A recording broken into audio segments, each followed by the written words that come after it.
સુરતમાં કમોસમી વરસાદથી જગતનો તાત બેહાલ થયો છે।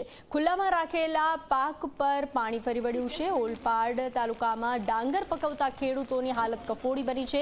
કામરેજ, કીમ, કોસંબા સહિતના તાલુકામાં વરસાદ। સુરત જિલ્લાના ઓલપાડ તાલુકા સહિતના વિસ્તારોમાં ડાંગરની હાલ કાપણી ચાલી રહી છે। તેવામાં કમોસમી વરસાદથી ખેડૂતો ચિંતામાં મુકાયા છે।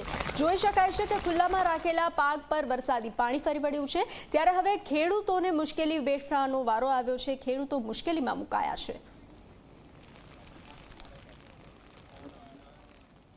મેં અત્યારે 18 વીંગા ડાંગર 14 વીંગા તલ બનાવેલા છે અને આ કમોસમી વરસાદને કારણે આપ જોઈ શકો છો કે પાછળ જે બધું ભાત છે તે મારું જ છે અને ગત રાતે ખૂબ વરસાદ પડ્યો, જેને કારણે આ સુકવવા મૂકેલા ભાતમાં ખૂબ નુકસાન છે। સરકારશ્રીને એટલી નમ્ર વિનંતી છે કે આનો સર્વે બને ત્યાં સુધી જલ્દી કરે અને બધી સહકારી મંડળીઓ જે ભાત લે છે એ લોકોને એવો દબાણ કરી, એવો ફોર્સ કરો કે એવો કંઈક એ લોકોને વાત કરો કે આવી પરિસ્થિતિમાં ખેડૂતનો થોડો ફાયદો વિચારે। આ કમોસમી વરસાદથી ડાંગર, મગ, તલ, લીલા શાકભાજી એને ઘણું નુકસાન છે। આ તમે જોઈ રહ્યા છો દ્રશ્ય પછાડી મારી કે મારા કેટલા વીંગાના ડાંગર છે તે વરસાદથી અમે 2 કલાક વરસાદમાં એમાં બધો ભીજાઈ ગયો છે। મને કંઈ નહીં તો 15 લાખનું નુકસાન થયું છે ને આખા ગામનું કહીએ તો કરોડમાં નુકસાન જાય એમ છે।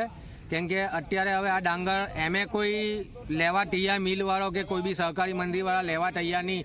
ભેજ છે, આમ છે, તેમ છે કરીને કોઈ લેતું નથી। હવે આ વરસાદને કારણે એ લોકો પકડશે, બધો પાકનું નુકસાન થશે। આ તો સરકારને નમ્ર અપીલ છે કે આનું અમને યોગ્ય વળતર આપે। ગયા વર્ષે બી અમે ફોર્મ ભરેલા અમારા નુકસાનીના કમોસમી વરસાદના, તેના હજુ બી અમને કોઈ વળતર ચૂકવવામાં નથી આવ્યું।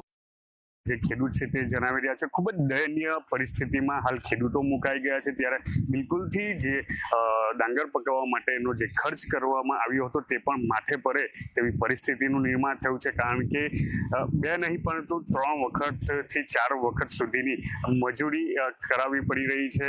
ડાંગરનો પાક ખૂબ જ પલળી ચૂક્યો છે, એટલે જે સરકારી અને જે સહકારી મંડળીઓના જે નીતિ નિયમો હોય તે પ્રમાણે પણ આ ડાંગર હાલ લેવામાં નથી આવી રહ્યું અને જ્યારે આ પાક સુકાશે અથવા તો ડાંગરનો પાક સુકાશે ત્યારબાદ તેને પાકને લેવા માટેની ગણતરી કરવામાં આવશે। પરંતુ જે ખેતીનો ડાંગરનો પાક છે તેની તે ગુણવત્તા ન જળવાતા હોવાથી તેને આ ભાવ યોગ્ય આપવામાં નહીં આવે, ત્યારે બિલકુલથી ખેડૂતો સરકાર પાસે પોષણક્ષમ ભાવ મળે તેની આશા રાખી રહ્યા છે।